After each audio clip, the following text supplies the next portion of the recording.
नागार्जुन, इनका जन्म 1911 में हुआ तथा 1998 में इनकी मृत्यु हो गई।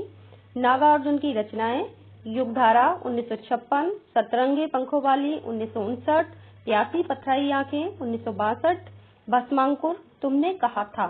प्रसिद्ध कविताएं प्रेत का बयान, काली माई, अकाल और उसके बाद, आओ रानी हम ढोए पालकी, वे और तुम, पाषाणी, सिंदूर तिलकांजित झील, रविंद्र के प्रति।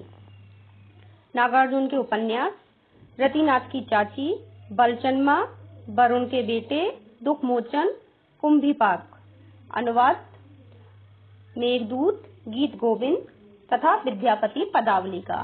नागार्जुन के संदर्भ में विशेष टिप्पणी है। इनका वास्तविक नाम वैद्यनाथ मिश्र था। मैथिली में ये नयातली नाम से लिखते थे तथा हिंदी में इन्हें बाबा नागार्जुन के नाम से जाना जाता है। दीपक पत्रिका के संपादक रहे हैं।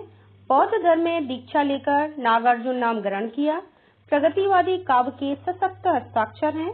अन्याय, शोषण एवं अत्याचार के विरोधी, मजदूरों के हिमायती हैं। व्यंग परक रचनाओं के कुशल शिल्पी हैं। नागार्जुन की कविता कालिदास सच सच बतलाना। यह कविता सतरंगी पंखों वाली सन 1959 काव्य संग्रह में संकलित है। इस कविता में कालिदास की 3 कृतियों का चित्रण किया गया है, जिसमें रघुवंश महाकाव्य, राजकुमारी इंद्रुमति व राजा अज की कहानी है तथा इंदुमती के मृत्यु होने पर अज का विलाप है।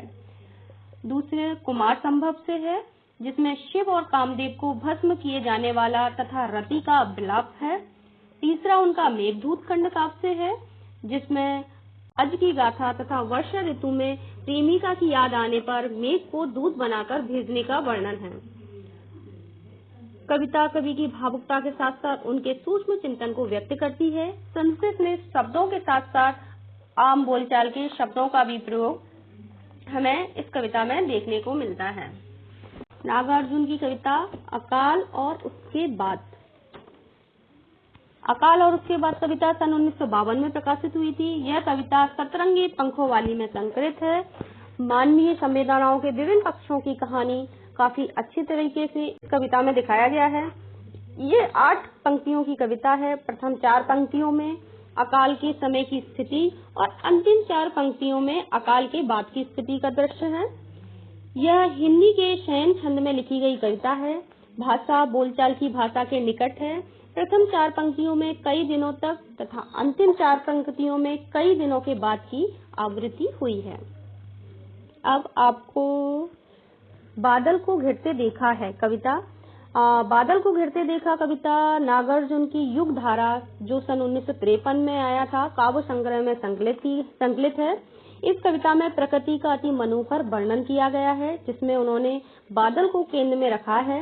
यह कविता हिमालय पर्वत के सौंदर्य पर आधारित है। इसमें हिमालय की झीलों, देवदारू के वनों, मानसरोवर के साथ साथ किन्नरियों का भी यथार्थ चित्रण किया है। संपूर्ण कविता में संगीतात्मकता है। तत्सम शब्दों का प्रयोग बादल को घिरते हुए कविता में हमें देखने को मिलता है। तिब्बती यात्रा के दौरान हिमालय के सौंदर्य पर लिखी गई कविता बादल को घिरते देखा है।